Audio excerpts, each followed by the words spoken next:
Welcome back to the channel. Today, I want to talk to you about American history. Not the boring textbook stuff, but the real deal, the unfiltered story. We all know Paul Revere, the guy on the horse, right? The British are coming! Great soundbite and an even better poem. But let me pose this question.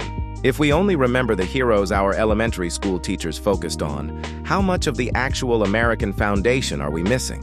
We're talking about the Revolutionary War, the birth of this nation, and honestly, a lot of the modern Masonic heavy hitters, the true rock stars who laid the groundwork for the liberties that we enjoy today.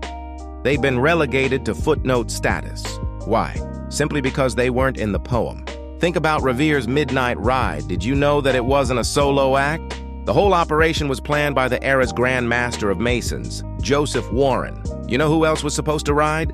William Dawes and Samuel Prescott. Prescott even joined the ride after Revere and Dawes were captured. In the story, do you remember the lanterns hanging in the Old North Church? Those lanterns were hung by Masons named Robert Newman and John Pulling. It was a team effort executed by a band of Masonic brothers from the local lodge.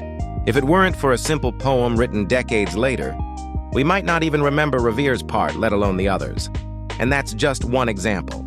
Look at what this group did. Remember the Gaspee affair? If not, that's okay, it's often forgotten. But it was basically the dress rehearsal for the Boston Tea Party. It involved capturing and burning a British ship that had run aground.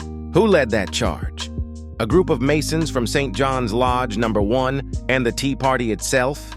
Turns out, the Masonic Lodge of St. Andrew didn't have enough guys for their meeting that night, so they joined in on the action at the Green Dragon Tavern. That's right, the Boston Tea Party was planned just after a partial Masonic meeting.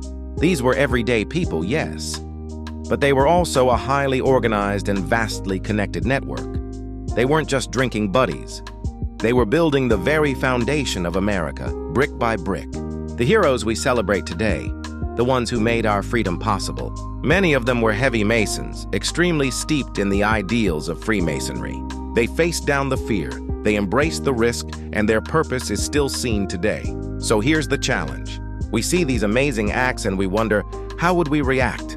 We're living in a world that's constantly changing, constantly shifting. It's on us right now to carry on the dream of a free nation governed by truth, justice, and honor. To remember these unsung heroes and to make sure our own deeds, guided by those noble principles, don't end up being forgotten either. Because if we don't carry the light forward, what good is the history we were given?